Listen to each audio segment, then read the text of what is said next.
What's up, guys? Welcome to Dandy's World. This is technically a horror game. I'm not going to call it a horror game because it's not scary, but I wanted to talk about it since I've really been enjoying it. This is a game where the premise is you go into one of these elevators here, it takes you down to this very spooky place that's totally not scary at all, for real, and you go and you find machines. You use the machines to extract the ichor. I'm not sure what the ichor is, but I want to drink it. I don't know, something about it just looks appetizing to me, while avoiding some spooky scaries. Now, this game, it has some very interesting characters. All the characters, which is what I love about this game, they all have their own personalities. They have their own chat boxes with each other. I wish there was more interactions you could see between them all, but they all fall into their own roles. So essentially, you are a Toon. What is a Toon? Just a little adorable little guy that does funny little stuff. And each of the Toons have their own stats and abilities. There's skill check, which is like if you're doing the machine, it'll show a little bar, and the higher your skill check, the higher that bar will be. Movement speed, self-explanatory. It's how fast you move. Stamina, how long you can run for. Stealth is a little interesting. The way it works is like, say I have 2 stealth and somebody has 3 stealth. If the guy with 3 stealth were to run up to me and the twisted, as the monsters in this game are called, would see me, they would immediately lock onto me even if he's closer. So, like, I could, say if I were luring twisteds, I could literally make the twisteds run through a dude with 3 stealth, and as long as I had lower stealth than him, they just wouldn't see him at all. Then there's extraction speed, which when I first started playing, I thought it was like the time you had to get back to the elevator at the end, but it's not that. Instead, it's how fast you do the machines. Like, the higher your extraction speed, the faster you'll do it. And that's basically the premise of the game. So, essentially, there are 3 roles in this. There is the support role, which is like healing, stamina regeneration, or just things of that nature. There is extractors, self-explanatory too. They just go up to machines, do them. And the last one, which is what I like to play most of the time, is the distractor, which they just kind of run around, lure the twisteds everywhere. It can get a little bit boring, the gameplay, if I'm being honest, especially if you go through some basic floors. Like with the footage I got here, there's only the basic twisteds. They have no special gimmicks. They're just there to be there, you know?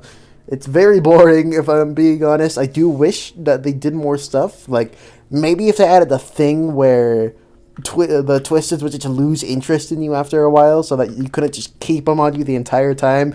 Maybe then the dude who gets hit floor 1 will stop complaining that to the distractor that they got hit, even though it was just a single Cosmo. But we're going to ignore that. But what else do I want to say before I end this? Essentially, what it is you just go down, find stuff, grab the items that support you, do the machines, get down to the next floor, and you go deeper and deeper until you die. It is endless. Now, back to the lobby here. This is my favorite part. This game has little to no pay to win. I have the only quote-unquote pay-to-win item, which is just a skin for Pebbles and the other main characters, which I'll get to that in a second. But the reason why I say it's not pay to win is you see you can buy ichor and the event points, but you can't actually buy the characters unless you have the research. You see 50% research on Twisted GG, mastery quest on Scraps, so you're going to need to unlock Scraps. I already have Scraps, so I can't look at it. But basically, you're going to need to get research on Toons to actually unlock them, meaning you can't just buy your way to be the best player in the game, which I love that. I hate pay to win in these types of games. Now, there is a Christmas event going on right now, but I'm pretty sure it's going to end soon. Luckily, I already 100%ed it, because as soon as I saw it and it was ending, I just kind of sat there and grinded it out. But I want to talk about how you unlock things, but before we get to that, we got to talk about the Twisteds. Here's a list of all the Twisteds.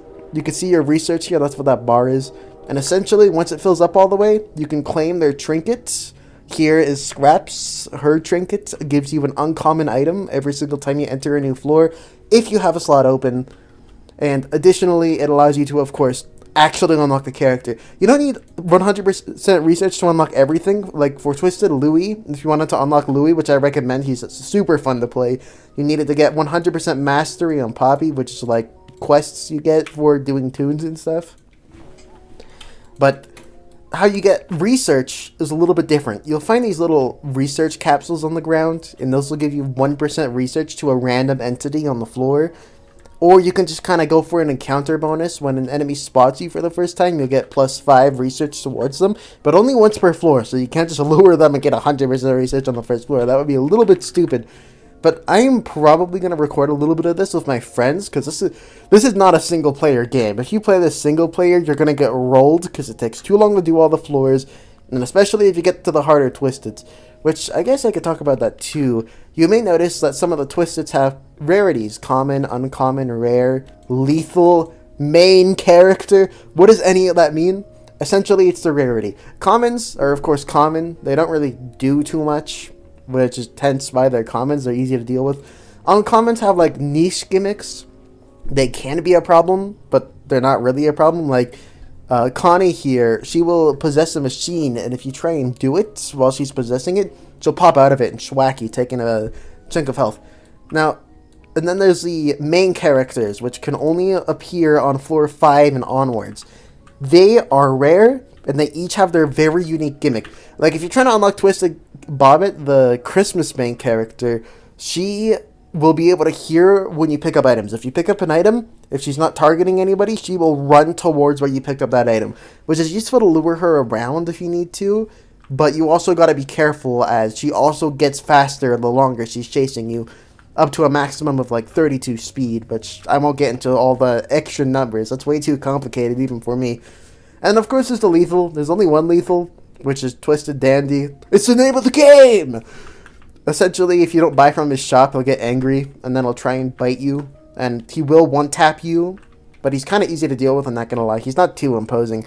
I mean, he is menacing, especially when you're dealing with him in a dark room where you can't see anything, and you do a machine, and he hears that machine when you do it. He'll run towards you and just murder you on the spot. So you really got to know your surroundings with him. Now, I don't think I want to say anything else. Do I want to say anything else? I should just hold my script beside me when I do this. Why don't I just do that? Whatever. It's too late now. I don't want to re-record this. But essentially, I want to do videos of this with some of my friends. I think I still have footage going on in the background. I'll let that play out in case you guys are curious on what the gameplay is more like. But it's a little bit boring because, you know, I'm playing solo and I don't have my friends screaming at me like, why did you lose this one twisted? Now I'm going to die. Like, bro, it's one dude. I'm sure you can avoid him. But thank you guys for watching. Let me know what you guys think about this game. I do have to warn you, though. The cuter the game is, the more toxic the fan base, and that is extremely true with this one. I highly suggest you play this game with friends, because if you try and go into a lobby playing as one of the starters, which is either Boxton or Poppy, I recommend Poppy over Boxton, because just easier to play, easier to learn. You will get flamed. They will be like, actually, you're a starter, and we don't allow those here. Which is really weird, because Boxton especially is super strong in big lobbies, because he gets more extraction speed the more people are in the lobby. And Poppy, the speed boost can be pretty decent. Allows for good survivability, allows you to get to machines faster.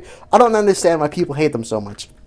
But I highly suggest you check out this game. I think it's pretty fun. I love the characters. I love the interactions. Honestly, the gameplay, low B tier. It's not too fun, the gameplay, if I'm being honest.